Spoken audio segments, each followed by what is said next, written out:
السلام علیکم ناظرین، محکمہ اطلاعات و رابطہ عامہ کے ہفتہ وار پروگرام سکون کے آج کے شمارے میں آپ کا خیر مقدم ہے۔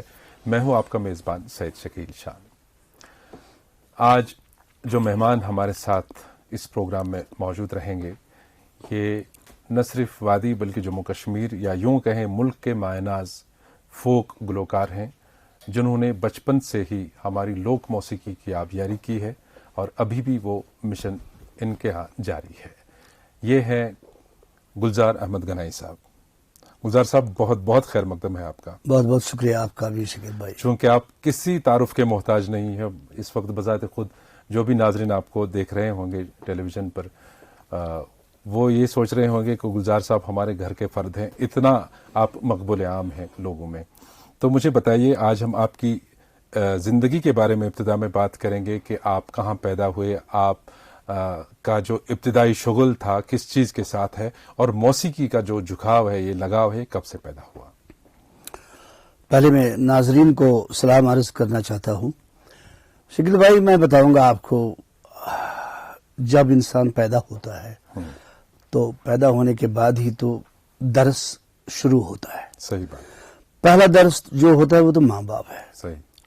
اس کے بعد جب انسان بچہ بڑا ہوتا ہے، بڑھ جاتا ہے، عمر بڑھ جاتی ہے، تو پھر تو سکولنگ وغیرہ وغیرہ بے شک ہو گیا۔ دوسرا درس اس کا ٹیچر، سکول، کالج وغیرہ وغیرہ۔ میں آپ کو حقیقت بتاؤں گا، پیشہ ور تو نہیں تھا میں۔ پیشہ جو ہمارا تھا بیسیکلی میں زمیندارانہ پیشہ جو ہے۔ میرا دادا جی خواجہ رمضا گنائی صاحب اس کا نام تھا، میں مرگوڑ میں رہتا تھا۔ جی جی۔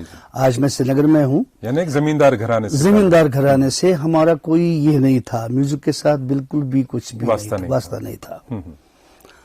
تو پڑھائی کے دوران یہ ان دنوں کی بات ہے، ایک ریڈیو پروگرام آتا تھا زون ڈب۔ بالکل۔ وہ تو پورے کشمیر میں اتنا مشہور مقبول پروگرام تھا۔ تو میں اس وقت جب سکولنگ، ہمارا سکولنگ کا ٹائم جو ہوتا تھا سکول جانے کا، جب زون ڈب شروع ہوتے تو ہم جلدی جلدی کرتے تھے، یار بیگ اٹھاؤ، اچھا اب سکول کی طرف جانا ہے۔ سکول کی طرف جانا ہے، زون ڈب ہم سنتے تھے۔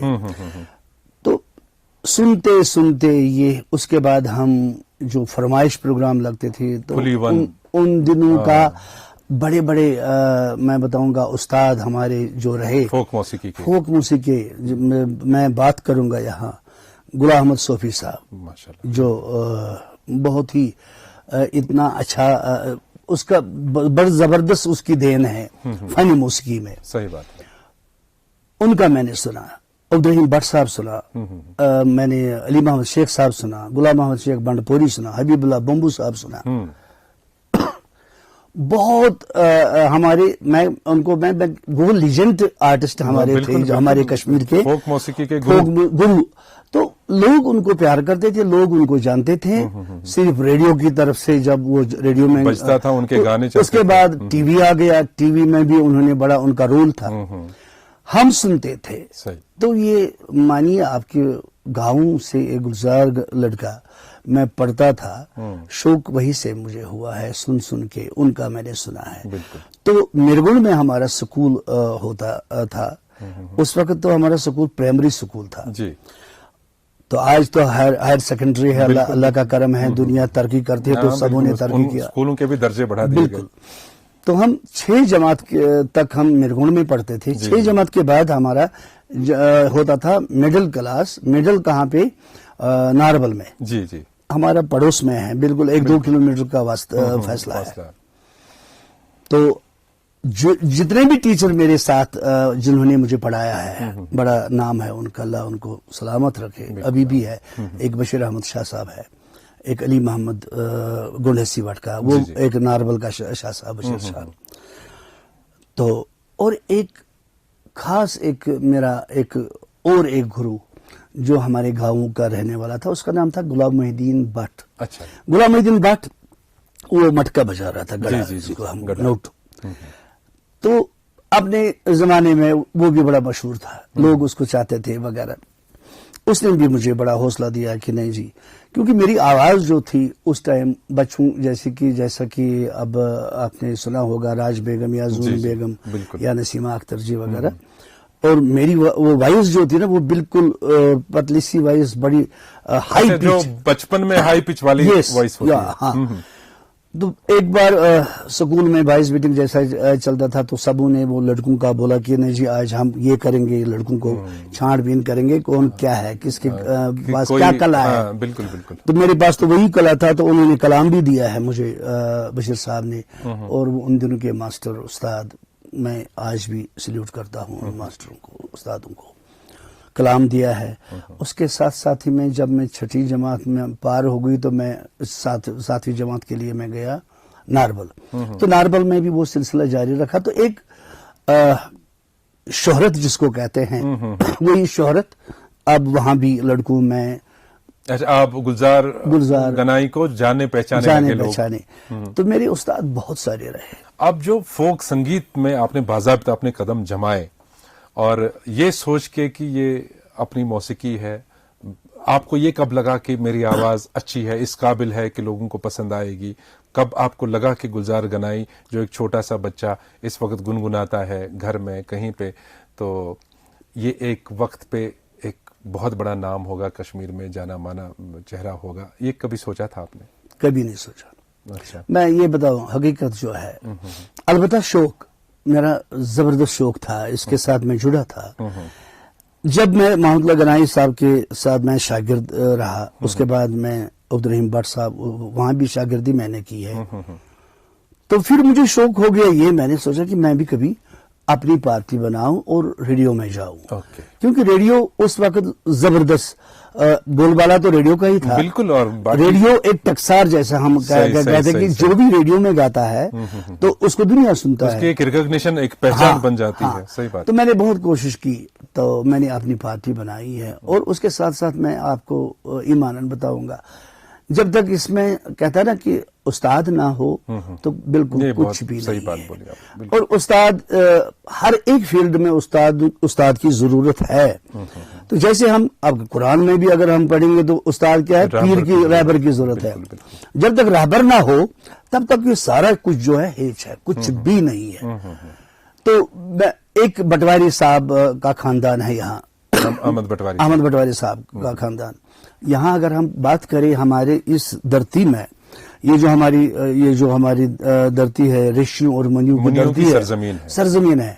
اس سرزمین نے رحیم صاحب سوپور کو پیدا کیا ہے، لال عارفہ کو پیدا کیا، شیخ نور الدین نورانی رحمۃ اللہ علیہ، شمس فقیر، نیام صاحب، واعظ محمود، سچکرال صاحب، قائدر کہن صاحب، مطلب جتنے بھی بہت ہی برگزیدہ ہستیاں ہیں، تو انہی کا کلام ہم گاتے تھے، چاہے جہاں بھی جاتے تھے تو انہی کا کلام.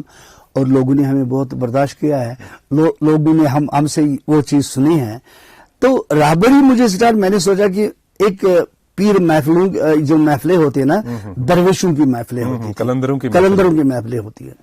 عام سے بٹواری کا میں بار بار کیوں نام لیتا ہوں کہ میرا جو وہ گھاٹ جس کو کہتے ہیں نا، سلسلہ جو ہے وہ میرا وہی سے شروع ہوا ہے.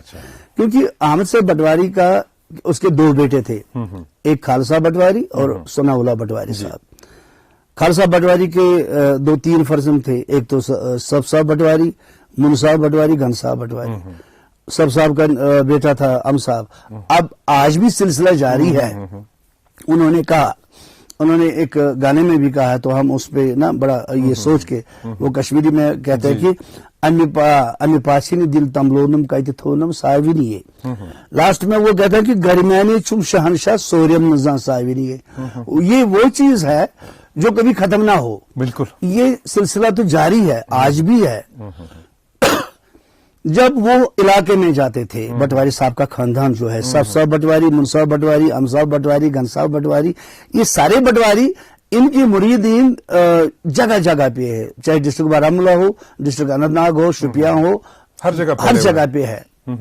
تو ہم وہ چیز کرتے تھے، وہ ہمارا پروگرام وغیرہ کرتے تھے. مطلب میں جاتا تھا ان محفلوں میں گاتا تھا. تو وہ انہوں نے اپنا وہ کلام دیا بٹواری صاحب کا، تو میں نے اس چیز کو گایا. تو شہرت وہی سے ہوئی ہے. تو دل سے مجھے اندر یہ تھا کہ اے اللہ میں کب اس خاندان میں گھس جاؤں یا ادھر جاؤں, مجھے پتا نہیں تھا. میں جب وہاں گیا تو رہبری تو وہاں سے ملی ہے مجھے. تو اللہ کا کرم ہے, آج تک چلتا ہوں اس پہ. تو یعنی کہ آپ کی جو تصور اتار یا اس وقت بھی جو ان کے جانشینوں سے جڑے ہیں وہ آپ مانتے ہیں بٹواری صاحب ہی آپ کے استاد رہبر ہیں. تو اب پھر بعد میں آپ کا آنا جانا ریڈیو ٹیلی ویژن ہو گیا, بالکل کافی ساری مقبولیت آپ کو ملی, بہت ساری. اگر ہم بات کریں تو بہت کچھ ہے. تو اب یہاں بہت پیار کرتے ہیں لوگ آپ کو. اللہ کا کرم ہے میرے مولا کا اتنا کہ میں کہتا ہوں لوگ اتنا پیار دیا ہے لوگوں نے. تو میں جہاں بھی جاتا ہوں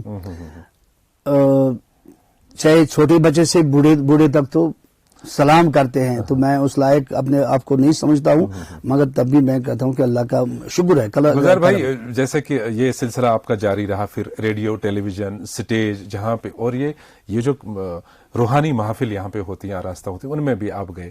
اس کے علاوہ آپ کو اسٹیٹ یا ملک سے باہر جانے کا موقع ملا کبھی؟ بالکل, باہر کے ملکوں میں کیسے گئے ہم, اکیڈمی نے بھی بھیجا ہے ہم کو. میں ترکمستان گیا ہوں سر, ترکمستان میں آپ نے پرفارم کیا ہے, اینڈ ازبکستان, دبئی, وہ تو کبھی کبھی پرائیویٹ بھی جانا پڑتا ہے, بہت سارے لوگ جانتے ہیں. اور یہاں ہے افریقہ میں جگہ ہے, مراکو ہے, رباط ہے, اینڈ مسقط, سلالہ, بہت سارے عرب کنٹریز سے. اور ایک بار ادھر گئے جہاں حضرت موسیٰ علیہ السلام, سینین جہاں پہ وادی سینین, وہ بھی ہے, وہ بھی افریقہ میں ہی ہے. اور ایک طرف فلسطین ہے, دوسری طرف یہ ہے سینین, تو اسی سائڈ میں ہے. میں وہاں بھی گیا, میں 3 دن وہاں بھی گیا اور میں نے گایا وہاں بھی. صرف اس وقت ہم ICCR وغیرہ انہوں نے بھیجا تھا. تو بہت ساری جگہوں پہ گئے تو اور بڑا عزت ملا, بڑا ریسپیکٹ ملا ہمیں. گلزار صاحب چونکہ یہ تو آپ کے سفر کی ایک طویل داستان ہے, بالکل, اگر ہم گھنٹوں بھی اس پر بات کریں تو وقت کم پڑ جائے گا. دوسری بہت ایک خوبی جو میں ذاتی طور انڈورس کرتا ہوں یہ ہے کہ آپ جو یہاں کا فوک گلوکار ہے اور اس فوک سنگیت کو, ہماری اس روایت, اس ٹریڈیشن کو زندہ رکھنے کے لیے بہت کاوشیں کرتے ہیں. تو کہاں دیکھتے ہیں آج آپ اس فوک کو؟ بڑا اچھا سوال ہے. فوک جو ہے نا, میں آپ کو ایمان کہوں گا کہ فوک کبھی مرے گا نہیں. صحیح. جہاں بھی آپ اپنے دیش میں جہاں بھی جائیں گے یا دیش کے باہر بھی جائیے, وہاں سب ٹریڈیشن جو ہے اپنا فوک جو ہے سب جگہ پہ, مطلب آپ پنجابی فوک دیکھیے, آپ گجراتی فوک, کسی کا ریجنل فوک دیکھیے آپ. اور ہمارا فوک جو ہم نے اس کو زندہ رکھا, کوشش کی ہم نے اس چیز کو ہم زندہ رکھیں. ماشاءاللہ, تو اللہ کا کرم ہے. میں اتنا بتاؤں کہ میں اس چیز پہ آ گیا تو حالانکہ گورنمنٹ نے کرنا تو گورنمنٹ کو چاہیے, کیا نہیں گورنمنٹ نے, آج تک وہ سنوائی ہوئی نہیں جو گورنمنٹ نے کرنا تھا. میں آج بھی جتنا بھی میرے مجھ میں ہے, میں کلاس دیتا ہوں آج کل فوک کا. میں نے ایک الگ ایک اپنا جی فوک میوزک ایک سوسائٹی میں نے بنائی ہے, سنوار میں میرا آفس ہے.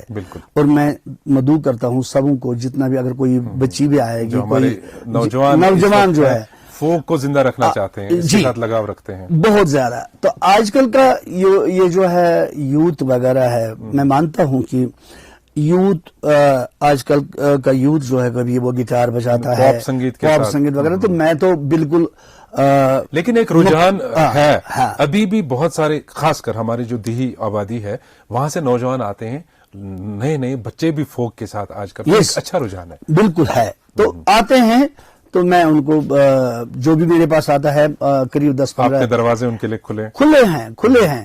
حالانکہ کوئی گٹار بجاتا, میں کہتا ہوں ان کو بیٹا میں گٹار خود تو جانتا نہیں, تو میں آپ کو کیا بتاؤں. میں ان کو بھی منع نہیں کرتا ہوں, چلو ٹھیک ہے اسی لائن میں تو ہے. مگر جہاں تک صوفی روایت ہے, جہاں تک ہم اس چیز کو دیکھتے ہیں, کشمیری نے آج تک یہ پاپ واپ وغیرہ وغیرہ یہ پسند کیا نہیں کبھی آج تک. میں کہتا ہوں اگر آج بھی ہم جائیں گے گاؤں میں, وہاں بزرگ زیادہ تر شیدائی جو ہیں بزرگ سنیں گے, اور جوان بھی. میں فخر سے کہتا ہوں صوفی کلام, میں کہتا ہوں کہ 15 16 17 18 سال کے لڑکے 20 سال کے 25 سال کے لڑکے میرے سامنے رات رات بھر ایسے دیکھتے ہیں بیٹھتے ہیں سنتے ہیں اور پھر سوال بھی کبھی کبھی کرتے ہیں کہ کیا ہے، کیونکہ ان کو الگ الگ اللہ نے ان کو وہ صلاحیت دی ہے. تو ہم جہاں بھی جاتے ہیں تو ہمارا تو مقصد یہی ہے کہ ہم لوگوں کو کچھ دے. لوگوں نے ہمیں بہت کچھ دیا ہے، تو ہماری بھی کوشش یہی ہے اور اللہ تعالیٰ اس میں ضرور آپ کو کامیاب کرے گا. گلزار صاحب، چونکہ موضوع اتنا وسیع ہے، موضوع کیا ہے؟ یہ ایسی باتیں ہیں، روح کی باتیں ہیں، سکون کی باتیں ہیں، عارفانہ باتیں ہیں جو آپ کے ساتھ کرنی ابھی رہ گئی. انشاءاللہ ضرور آپ کو دوبارہ موقع دیں گے، یہاں پہ آنے کا دعوت دیں گے ہم.